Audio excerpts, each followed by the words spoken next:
Welcome back to our channel. So today in this video we are going to discuss about how to stabilize shaky video footage in DaVinci Resolve. So without wasting much of our time, let's get straight into the video.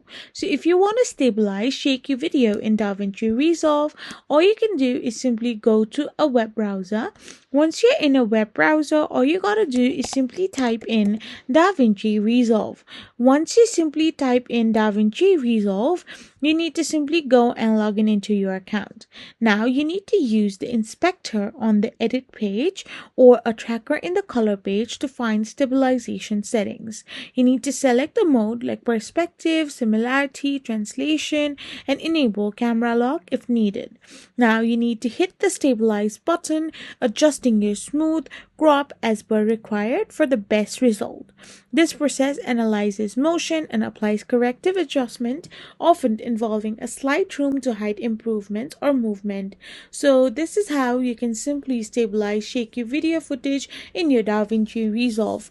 I hope you found this video helpful, so don't forget to hit that subscribe button and to give us a thumbs up.